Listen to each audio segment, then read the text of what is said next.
Hello, this is Jane, and for the next hour, I'll be reading from the May 21 issue of the Toronto Star on the Niagara Frontier Radio Reading Service.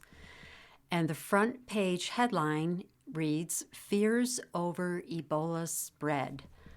Ontario patient being tested after travel to East Africa, province says. And there is a photo here of people all dressed in like hazmat suits and carrying a coffin. And it says here, Red Cross workers carry the remains of a person who died of Ebola in Rwampara, Congo on Wednesday. Health workers say they lack resources to respond to a fast-spreading outbreak in the remote region where armed groups are active. And the article is continued on the inside of the paper, and the headline here reads, Ebola fears surge over rare strain. Ontario resident being tested after travel to East Africa. And this is by Justin Kabamba and Monica Pranzuk. Bunia, Congo. Anxious healthcare workers in eastern Congo said Wednesday they are underprotected and undertrained in a rapidly spreading Ebola outbreak of a rare type of the virus in one of the world's most remote and vulnerable places. Long the scene of attacks by an array of armed groups, the region's volatility now further complicates efforts to handle the crisis. Local leaders said an attack by militants linked to the Islamic State group killed at least 17 people on Tuesday night in Alima village in Ituri, a province that has become the hotspot of the outbreak. The World Health Organization, which noted a low risk globally, has said patient zero has not been found.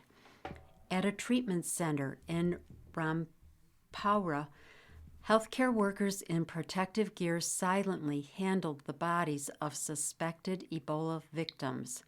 Families, which traditionally washed deceased loved ones, cried and watched helplessly as workers disinfected them and placed them into coffins for secure burial sites. WHO has decided, that's the World Health Organization, has declared the outbreak a public health emergency of international concern, worried over its scale and speed. The rare type of Ebola, known as the Bundibugyo virus, spread undetected for weeks following the first known death, while authorities tested for another, more common Ebola virus and came up negative. So far, 51 cases have been confirmed in Congo's northern provinces of Ituri and North Kivu, and 2 cases in Uganda. WHO Director General Tedros Adhanom Ghebreyesus said Wednesday. There are 139 suspected deaths and almost 600 suspected cases, but the scale of the epidemic is much larger, he said. The London-based MRC Center for Global Infectious Diseases Analysis estimated that cases have been substantially undercounted and that the actual number could already exceed 1,000. The true magnitude remains uncertain, it said. Meanwhile, one person in Ontario was being tested for Ebola, the province's health ministry said on Wednesday. Ontario's Ministry of Health spokesperson, Jackson Jacobs, said in an email the patient was in hospital and being tested for a range of infectious diseases, including the Ebola virus, out of an abundance of caution given the person's recent travel history. It was not immediately clear which type of Ebola the patient in Ontario was being tested for, or where in the region they traveled to. The Public Health Agency of Canada said there has never been a case of Ebola virus in Canada. There are 2,300 Canadians registered as being in the Democratic Republic of Congo, in global affairs voluntary registration for Canadians abroad, and 1,300 are registered in Uganda. Consular officials are standing ready to provide assistance to those who are requesting it, Foreign Affairs Minister Anita Anand said during a call with reporters in Estonia. And the next article from the front page is under the byline of Parliament Hill, Ottawa rushing labor reforms, unions warn. Labor leaders say changes could curb right to strike. And this is by Tonda McCharles. Ottawa. The Carney government is contemplating changes to Canadian labor law that several unions say aim to designate more workplaces as, quote, essential services, unquote, and curb the right to strike while undermining collective bargaining for others. A little noticed discussion paper distributed April 17 seeks input from targeted stakeholders, that's employers and union representatives in federally regulated industries such as airlines, ports, railways, telecommunications, and banking, and limits written submissions to organizations invited by Employment and Social Development Canada. It says the government is looking at changes that could include new mandatory collective bargaining timelines, new designations of essential services, including by sector or by geographical location, and reforms that could allow earlier intervention by the federal government to mediate or order binding arbitration in order to stabilize labor conflicts. The changes cover all parts of the Canada Labor Code, the law that applies to the workplace relations and working conditions for more than 1 million employees across Canada. Among them, the government says it is reviewing Section 107 of the law, which allows a federal minister to direct the Canada Industrial Relations Board to issue a back-to-work order to impose binding arbitration and to extend the terms of expiring collective agreements. It has set aside just 4 weeks for consultations, which include virtual roundtables, a period that was extended by 1 week to May 25 for invited parties to give feedback. The exercise has flown under the public radar. Union representatives say the changes are being rushed without adequate consideration of their impact. Christopher Monette, a spokesperson for Teamsters Canada, which represents some 16,000 rail workers in an industry that employs more than 37,000, said Ottawa is considering new essential service designations and that he called effectively strike bans. With Trump's trade war reshaping everything, Ottawa now appears to view strikes as a threat to efforts to diversify trade, but you can't declare economic independence from the U.S. while importing its worst laws, Monette said. Sacrificing collective bargaining during a cost of living crisis to reassure foreign buyers is a generational mistake. The paper points to public and private sectors in provinces like Alberta and Ontario that have sectoral bargaining, which allows for multiple employers and or representative associations to negotiate with worker representatives at centralized bargaining tables to establish common terms and conditions across a specific sector or industry. It asks for views on the strengths and weaknesses of the current model of decentralized enterprise-level bargaining in comparison to labor relations based on sectoral bargaining in most federally regulated sectors.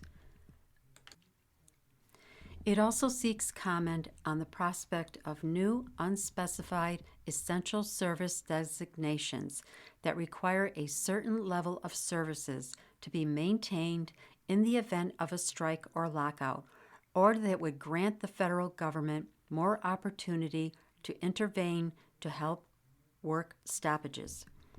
However, the paper does not specify Ottawa's preferred options for any of the proposals it is considering. Instead, it states only that it is looking at revising timelines or other changes that might make collective bargaining or the chances of reaching a settlement more effective. When the discussion paper was posted online, there was no ministerial or prime ministerial news conference, just a news release that said the government is also looking at ways to improve occupational health and safety to protect the wage security of workers when businesses change ownership or contracting hands, and to support workers facing losses due to artificial intelligence and automation. Last fall, Railway Association of Canada President Eric Harvey warned that numerous disruptions have had serious economic consequences and undermined global confidence in Canada's reputation as a reliable trading partner. The rail industry fully supports collective bargaining and the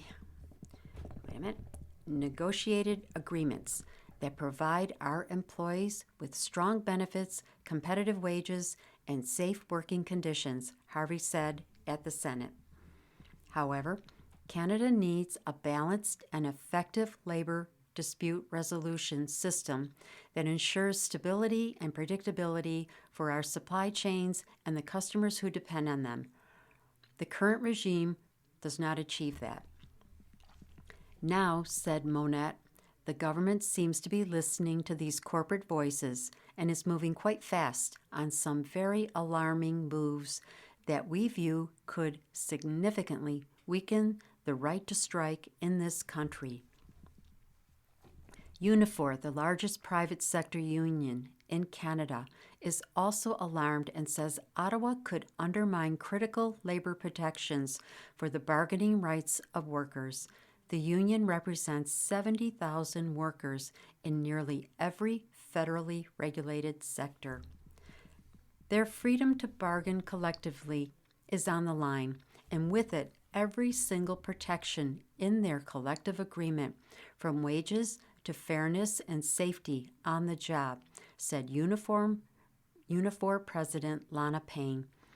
Payne agreed with Monette about what she called a worrying trend. We have seen a trend of Americanization of employers who do not want to abide by Canada's labor laws, not just in the federal jurisdiction, she said. So when workers won federal anti-scab legislation making strikes more effective, employers started pushing government to make strikes impossible, threatening the collective bargaining rights of workers. The Star asked Employment Minister Patty Hajdu's office and her department for a response to the criticisms, for the government's preferred changes, and for the time frame to introduce the legislative changes that the discussion paper suggests are coming. The minister's office did not directly answer those questions, but said in a statement, "The world is rapidly changing, and Canadians expect the government, employers, and unions to work together to ensure that federally regulated workplaces remain fair, modern, and places where workers can thrive." The statement said the changes are meant to ensure that workers are better protected and supported, and that after consultations, the government will assess whether updates to Canada's federal labor policy would create a more modern and fair labor relations framework. Prime Minister Mark Carney touted his agenda last year as a plan to build, baby, build, and has recently released a series of discussion and consultation papers on a variety of strategies to move faster, to review and approve major projects, and to streamline federal regulations as he strives to boost economic growth and double non-U.S. exports this decade. That's over $300 billion in new orders for Canadian resources for goods and expertise, he said Wednesday in Vancouver, emphasizing the need to streamline the transport of goods through efficient trade corridors, including airports, rail lines, and ports, to match that ambition. But Monette said that in this case, the federal government is trying to do in roughly 2 months what should take them about 1.5 years to 2 years. The fact that they are moving so quickly signals to us that they already know where they want to land, and they're sort of going through the motions at this stage. I need to pause at this moment to remind you that you are listening to a reading of articles and features from the Toronto Star on the Niagara Frontier Radio Reading Service. My next article is also from the front page under the byline of Justice. After 18 years, driver gets his day in court and wins. Judge tosses man's 2008 conviction for running red light. And this is by Jason Miller. He's been fighting a traffic charge since the year the first iPhone came out, the year Netflix first began streaming, and he finally beat it. Last week, Ontario man Neville Green got the outcome he had fought for in a protracted court battle over whether he failed to stop at a red light in 2007. It took 18 years for the courts to accept his appeal, according to a May 14 Toronto ruling. Among the reasons for tossing the conviction, Justice Brock Jones ruled that Green was denied a fair trial because the Justice of the Peace overseeing his 2008 trial did not provide him with sufficient assistance as a self-represented person, and that the reasons for conviction were insufficient and do not explain why Mr. Green's evidence was rejected. While Jones was not provided a clear reason why it took 18 years for Green to be given the appeal he had diligently requested, the judge decided to grant the appeal and vacated the long-standing conviction. The Crown also agreed with the courts that it would not be in the public interest to send the case back for a new trial, according to court records. The legal saga started in June 2007, when Green was charged with one count of failing to stop at a red light, a Highway Traffic Act offense. He pleaded not guilty and was tried and found guilty by a Justice of the Peace a year later. While a police officer testified that he committed the offense, Green denied that it happened. Green appealed his conviction, but for reasons unknown to the courts, his bid for appeal was not heard until this month, even though Jones noted that Green was diligent and met the required timelines. It was not explained to me why it took nearly 18 years for the appeal to be heard, other than that the paperwork may have been, quote, lost, unquote, for a long time. The judge wrote in the Ontario court ruling. The Toronto Police Constable testified that Green was observed driving a motor vehicle eastbound on Shepherd Avenue West and had entered an intersection after the light had turned red. During the officer's cross-examination, Green attempted to provide the officer with photographs of the intersection to have the officer respond to the suggestion that there was construction in the area which might have impeded normal traffic flow. The officer had previously testified that there was no construction, but Green was not aided on how to properly present the photos, and his efforts were instead met with the justice sarcastically quipping that this isn't law and order.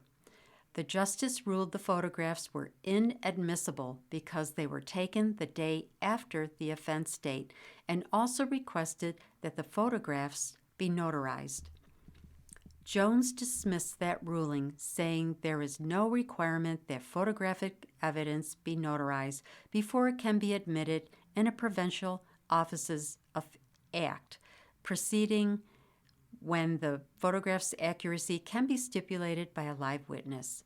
The justice of the peace ruled that the officer was accurate in observations before finding Green guilty and imposing a fine. The court ruling said, at appeal, Jones noted that there must be an explanation as to how the presiding jurist arrived at the result, but the reasons in this case fall woefully short of this standard. More concerning, the justice of the peace states, without any reasoning, that the officer's evidence was accepted and the appellant was convicted, Jones added. The penalty for running a red light can be costly. In 2010, Ontario increased the penalty from $180 to $325, which includes a set base fine plus the victim fine surcharge.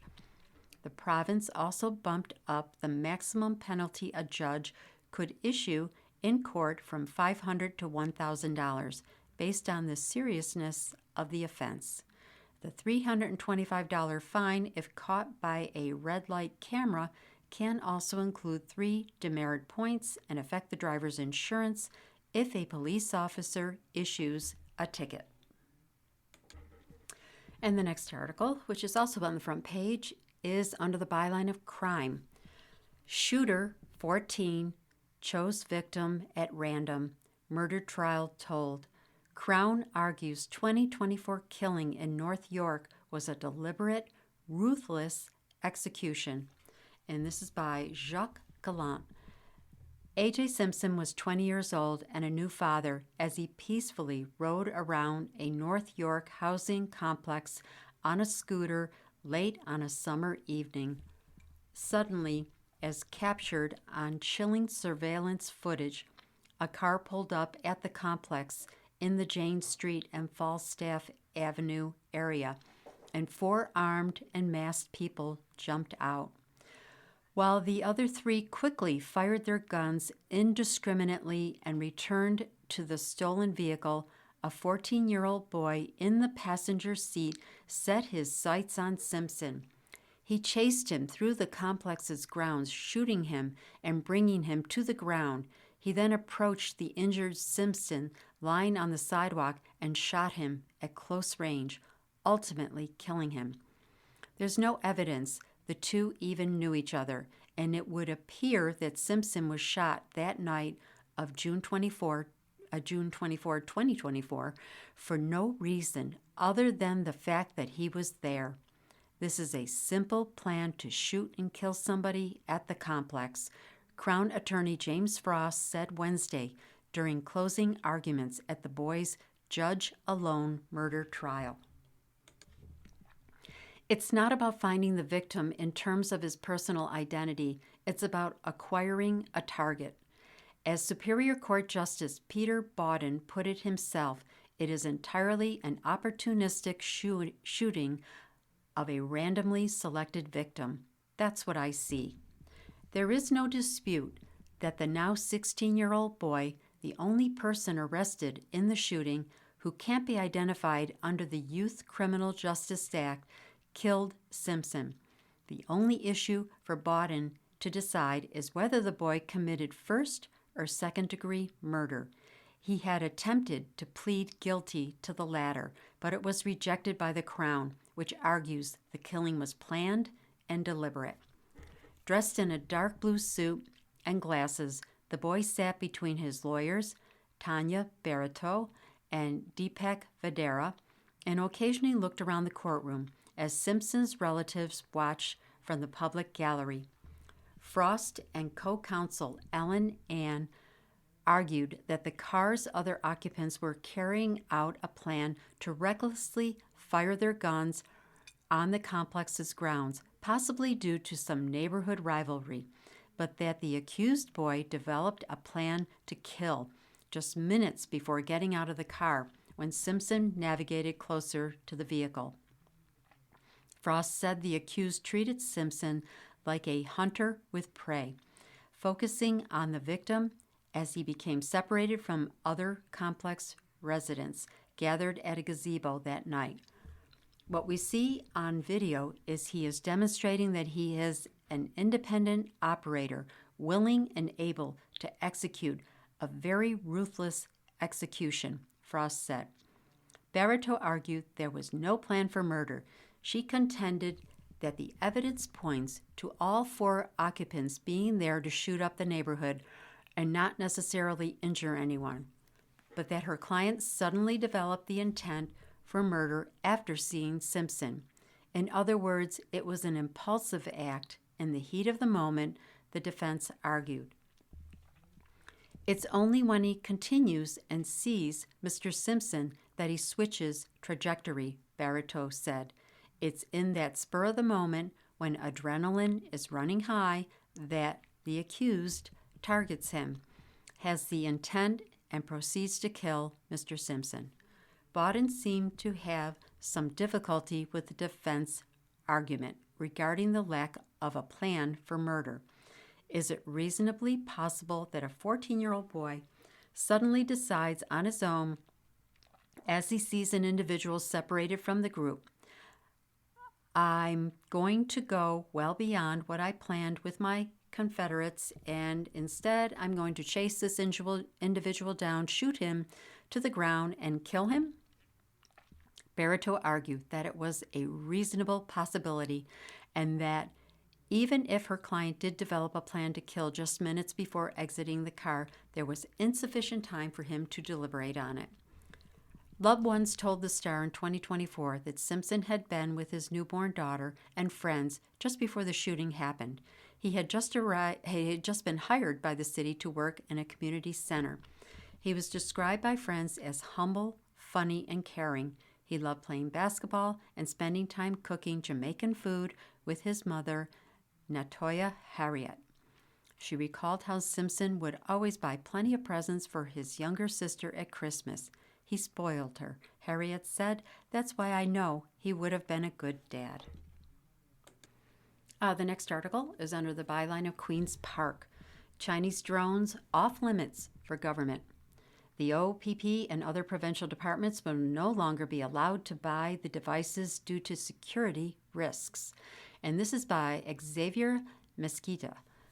The Doug Ford government is aiming to crack down on its use of Chinese-made drones by introducing measures that would prevent the Ontario Provincial Police and other departments from buying the devices due to security risks. In a Wednesday press release, Stephen Crawford, the Minister of Business, Service, Delivery, and Procurement, said banning government use and future purchases of Chinese-made drones is another important step in our plan to protect Ontario. The Chinese-made drones purchased by the government are set to be replaced with models manufactured in Canada or other approved jurisdictions in a shift toward its Buy Ontario procurement policy, according to the ministry. The government said the use will immediately end for sensitive OPP investigations. The drone policy shift comes amid international concerns regarding Chinese technology, which could potentially access or store sensitive information.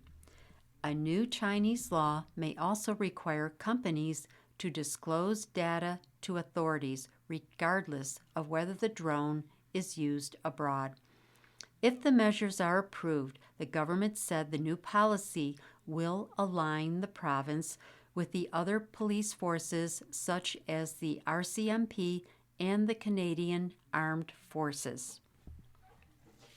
And I need to pause once more to remind you that you are listening to a reading of articles and features from the Toronto Star on the Niagara Frontier Radio Reading Service.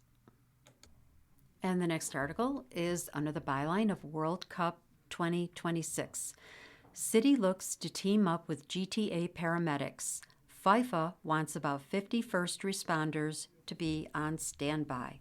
And this is by Ben Cohen and Alicia Hasham. If you need emergency medical care this summer, you may be surprised to see who comes to your rescue. City Council approved on Wednesday a request from Toronto paramedics for help from their peers in York, Durham, and Peel during the World Cup. Toronto will be hosting 6 of the games in the tournament between June 12 and July 2nd. Council did not amend the plan or debate the issue. Toronto paramedics won't have enough staff to cover the city on their own, Chief Bikram Chawla said while presenting the plan to a committee last month, because FIFA is mandating that about 50 paramedics be on standby at BMO Field, where the games will be played, ready to tend to player injuries. This ask comes at a time when the historically understaffed emergency service deals with an expected surge in calls. The tournament is projected to bring in an extra 23,000 daily visitors to Toronto. CUPE Local 416, the union representing Toronto paramedics, declined to comment on Wednesday. Broadly speaking, regional paramedics will operate within 2 kilometers of the city's land borders. This is called the Border Reduction Plan in some city documents. It spans 10 high-traffic days in Toronto: June 11, 12, 17, 19, 20, 23, 26, 27, and July 1 and 2. Peel paramedics plan to staff the area between the western border and Kipling Avenue from noon to midnight. The region will devote 4 paramedic units to this. York Region told the Star Wednesday it will send 10 to 12 ambulances to Toronto's northern border area above Finch Avenue. A spokesperson for the York paramedics said planning is still underway. The Durham Health Department said its paramedics will lend 2 ambulances to watch over Toronto's eastern border area. Peel Paramedic Services Deputy Chief Corey Thatch allayed regional councillors' concerns, saying the agreement with Toronto would not leave Peel residents underserved. York Region said service levels will not change during the tournament, while Durham Health said its paramedics will also maintain regular staffing. And the next article is Toronto officers await court dates in Spain. Service looking at legality of seeking suspension without pay for trio accused of sexual assault. And this is by Raju Madar. 3 police officers are back in Toronto awaiting their court dates on charges including sexual assault, and resisting arrest, stemming from an incident in Barcelona last week. While they have not been officially identified by Spanish or Toronto authorities, according to police sources, the officers have been identified as Evan Glennie, Rich Rand, and Keglar Yiget. Last Wednesday, the 3 off-duty officers got into a taxicab with a sex worker in the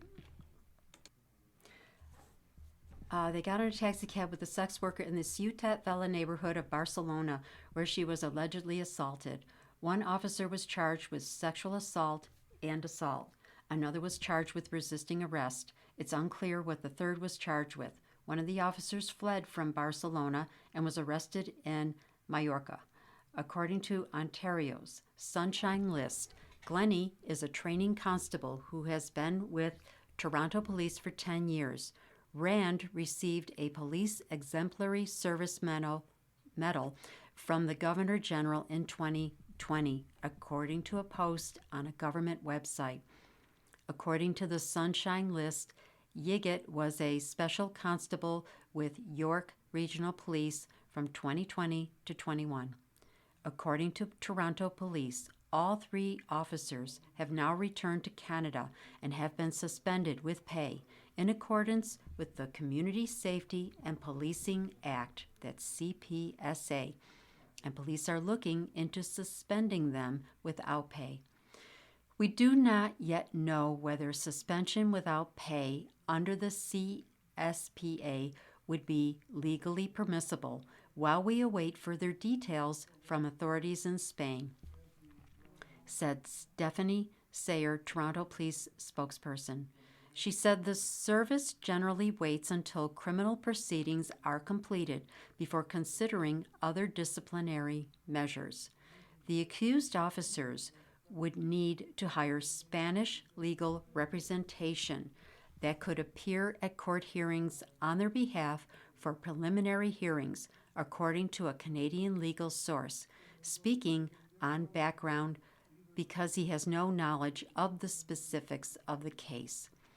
According to the Spanish Penal Code, if convicted of basic sexual assault, which covers acts like inappropriate touching, an officer could face a punishment of 1 to 4 years in jail.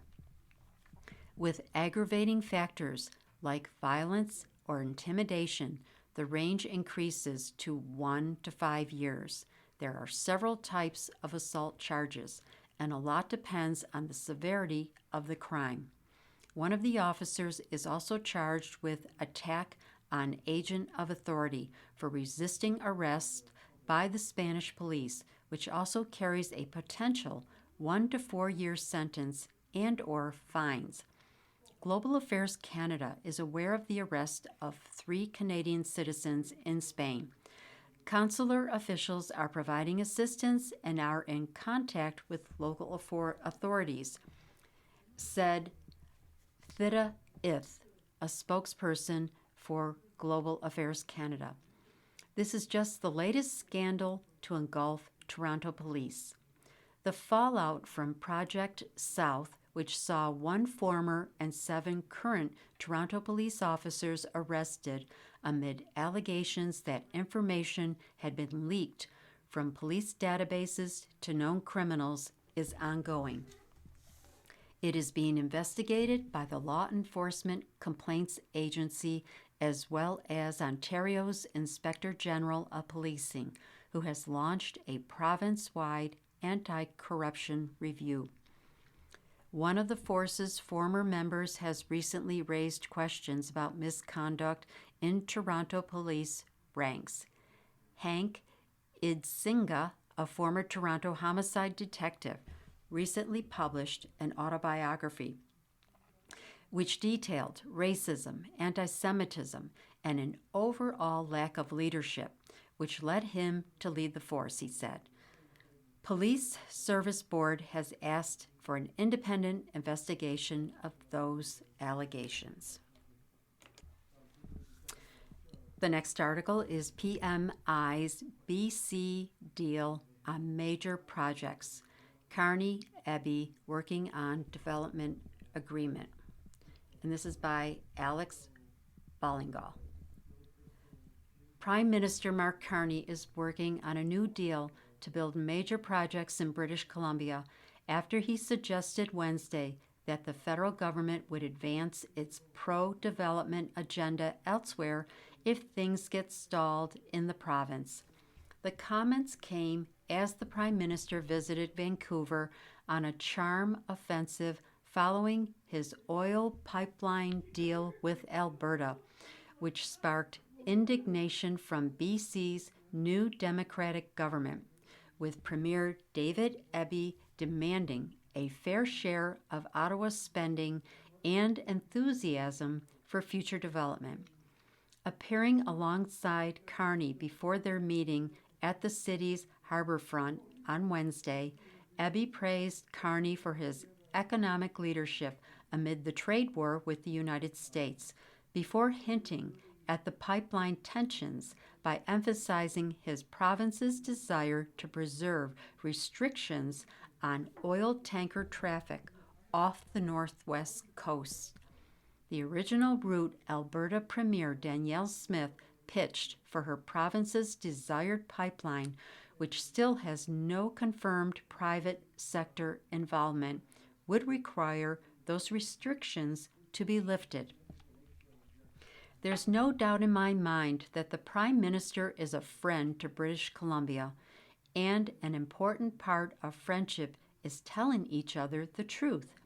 And part of the truth for British Columbia is that development work that we're doing, developing our economy, has to go hand in hand with environmental protection for the next generation, including the North Coast tanker ban, Ebby said. That is crucially important for British Columbians protecting our pristine North Coast. The province, meanwhile, is working to advance its own slew of development projects, including new and expanded liquefied natural gas terminals and new and expanded mines. Carney suggested his government wants to help BC with its development priorities and that Ottawa shares values of ensuring Indigenous nations are consulted and that development is environmentally sustainable as a part of a positive agenda. After their meeting, Carney posted on social media how he and Ebby are working on a new agreement to build major projects in the province. That agenda at the federal level has seen the Carney government cancel or weaken several marquee climate policies that were implemented when Justin Trudeau was in office. Ottawa is now also proposing controversial changes to environmental assessments that include giving the government the authority to bypass rules to protect endangered species as it seeks to fast-track the approval of major projects in a bid to boost trade and grow the economy. At the same time, the Carney Liberals say they will maintain protections for the environment while they strive to reduce greenhouse gas emissions and build more clean energy, while also exporting more oil and gas. Speaking earlier at the Vancouver Board of Trade, Carney stressed federal backing of a new Alberta oil pipeline to the Pacific Coast is tied to at least 3 prerequisites. These include construction of the Pathways Carbon Capture Project to reduce greenhouse gas emissions from Alberta's oil sands industry, recognition of BC's right to substantial financial benefits, and respect for the constitutionality enshrined duty to consult Indigenous nations on developments in their territory, he said. But Carney was also clear that his government is intent on building quickly with the goal of reducing Canada's commercial dependence on the U.S. by doubling exports to other countries by 2035, a jump Ottawa pegs at worth $300 billion in trade, and fast-tracking major projects like ports, mines, and pipelines to boost economic growth. If things get stalled here, we're going to be spending more time elsewhere in the country because we need to move forward, Carney said after noting the importance of time management for his government. People want their leaders to be sitting down, doing positive things moving forward, he said. On Friday, Carney inked a new accord with Alberta that dramatically weakened the design of the national industrial carbon price while getting Alberta to commit to regulatory changes that would increase the stringency of the system gradually over the next 14 years. The federal government also offered support for Alberta's proposed pipeline, which Edmonton says could carry 1 million barrels of oil per day for export to Asian markets. Friday's agreement aims to pave the way for construction to start as soon as September 2027, with commitments to fast-track reviews under Carney's new major projects regime if conditions for Indigenous consultation are met.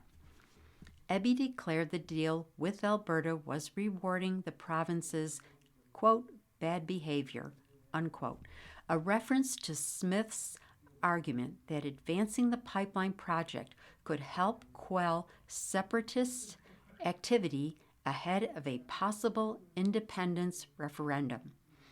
This country cannot work if separatist premiers, others, get all the attention of the federal government, Eby told reporters this week.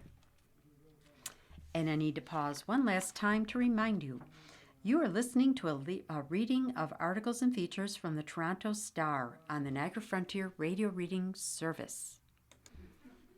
And here's a little quick article. Conservative MP meets with President of Taiwan. Tory MP says trip meant to assert Canadian sovereignty. Ottawa. Conservative MP Michael Chong said he spoke today with Taiwanese President Lai Ching-te about the need for Canadian parliamentarians to continue visiting Taiwan. Chong was joined by two officials from Canada's trade office in Taipei for the meeting. The Tory MP says his trip is meant to assert Canadian sovereignty in the face of warnings from China's ambassador in Ottawa. Although Taiwan considers itself an independent nation, Canada's official position under the long-standing One China policy neither challenges nor endorses China's claim to the island. The Chinese embassy in Ottawa said Chong's visit contravenes Canada's One China commitment and crosses a red line.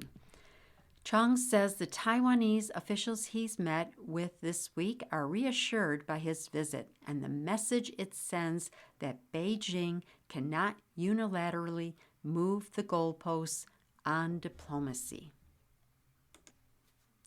Our next article is titled PBO says tournament will cost Canada more than $1 billion. Ottawa allocating up to $145 million for security at 13 games. And this is by Anja Karadeglija. Ottawa. Canada will spend just over $1 billion to host the World Cup this summer, the federal budget watchdog said Wednesday. That sum includes money from all levels of government. The federal government's contribution is expected to be $473 million. The $1.066 billion total averages to $82 million per game for the 13 games that will be played in Toronto and Vancouver. The parliamentary budget officer says that's roughly in line with what previous host countries spent. Canada is co-hosting this year's tournament with the United States and Mexico. More than 100 matches are scheduled to take place across all three countries between June 11 and July 19. In April, the federal government said it was allocating up to $145 million for security at the World Cup, with the money going toward resources for law enforcement agencies. Public Safety Minister Gary Anandasangari said at the time that welcoming World Cup crowds will require a massive coordinated effort and that the international soccer tournament is one of the biggest and most complicated sporting events Canada has ever hosted. Ottawa previously said it would allocate up to $320 million for hosting. The BC hosting costs of $578 million does not appear to be a new estimate. It's the median in a costing range that was issued by the BC government last June of $532 million to $624 million. The $380 million hosting costs for Toronto also had been previously announced. Most of the government funding outlined in the BPO report will go toward hosting costs in the two cities. Vancouver will host 7 games and Toronto will host 6. As of April 2026, the most recent municipal and provincial budgets had indicated that, including federal grants, the City of Toronto intended to spend a total of $380 million on its city-level hosting costs, while the province of British Columbia intended to spend a total of $578 million, the parliamentary budget officer said. The PBO noted there may be changes to the expected costs for municipal and provincial governments because updates to municipal and provincial spending plans may be announced in the coming weeks. In March, a Ledger poll suggested 74% of Canadians support Canada hosting World Cup matches, but 65% of those polled said they were concerned about the use of taxpayer funds and government spending. Although Canadians support hosting, they are not carefree about it. They continue to voice practical concerns about it. Their biggest concern is public spending, Ledger said in an online post. Half of the respondents said they were concerned about protests or security disruptions. Ledger polled 1,639 Canadians online between March 13 and 16. The Canadian Research Insights Council, an industry organization that promotes polling standards, says online surveys cannot be assigned a margin of error because they do not randomly sample the population. And the next article is titled Harley's Rumble for Slain Biker. No arrest yet in Vaughan double shooting that killed Satan's Choice rider, by Peter Edwards. Bikers turned out in force for the funeral of a Satan's Choice motorcycle club member who was gunned down alongside another man in front of his widowed mother's Woodbridge home. Murder victim Pasquale Squalls Casiato, 49, was a member of the Hells Angels before switching over to the newly revived Satan's Choice motorcycle club. There have been no arrests in the murders of Casiato and Christian Balsito, 34, who came under fire from 24 bullets last week in what police call a targeted attack. There were at least 24 shell casings and bullet holes at the murder site on a block of detached brick homes on Kaiser Drive near Martin Grove and Langstaff Roads. Casiato's pallbearers Wednesday morning included his clubmate Harley Davidson Gwindon, founder and president of the revived Satan's Choice Motorcycle Club, and also a former Hells Angel member. He, that's Casiato, was a good man, Gwindon said outside the Westminster Funeral Home and Cemetery in North York, where Casiato was laid to rest. I rode with him as a Hells Angel, and now I'm burying him as a Satan's Choice, Gwindon said. Gwindon declined to comment on Balsito, who wasn't a member of his club. This wasn't bike-related, Gwindon said, referring to the fatal shooting. He did not expand. Roughly 150 members of the Satan's Choice and the connected Satan's Syndicate, Satan's Horde, and Satan's Throttle clubs were present, riding up en masse to the church and funeral home on their Harley-Davidson motorcycles. They proudly displayed patches with, quote, 1%, unquote, to declare they're part of the 1% of motorcycle enthusiasts who live outside of the law. Some wore armbands with a smiling picture of Casiato on them. There was almost no visible police presence. Casiato's gleaming black Harley-Davidson motorcycle was also brought to the church and cemetery on a trailer. Most of the bikers were from Ontario, but members from Alberta were also present for the Roman Catholic service at St. Peter's in Woodbridge. Many of the other mourners at the service were elderly and dressed in black. Death no longer has dominion over him, a mourner read. Dozens of bikers in club leather vests sat in the church pews for the service while others stood alert in the front lobby, parking lot, and outside a nearby apartment building. Gwendon had invited members of the Hells Angels to attend the funeral service, but none were visible. And there is a picture of the motorcycles lined up driving down the street, and there's a picture of Mr. Cassiato himself with a big smile on his face, and also the truck pulling the trailer that bears his motorcycle. And I just have time for one quick more article. Hundreds of 9/11 calls rerouted by Xavier Mesquita. More than 200 calls to Toronto police were disrupted by unknown technical issues, leading them to be redirected to other police services on Wednesday, Toronto police say. The redirected calls occurred between 11:45 a.m. and 12:15 p.m. Shannon Eames, a spokesperson for the Toronto Police Service, told The Star. The issue caused some 9/11 calls to be delivered to partnering emergency services as per established redundancies, she added. Peel Police confirmed they received a few calls that were rerouted. Eames told The Star that all calls had now been accounted for, but that it remained unclear what caused the disruption. Eames said she didn't have information on whether a new AI tool was related to the technical issues and that the cause of the incident is still unknown. And I will end with you've been listening to a reading of articles and features from the May 21 issue of the Toronto Star. Your reader has been Jane. Thank you for listening.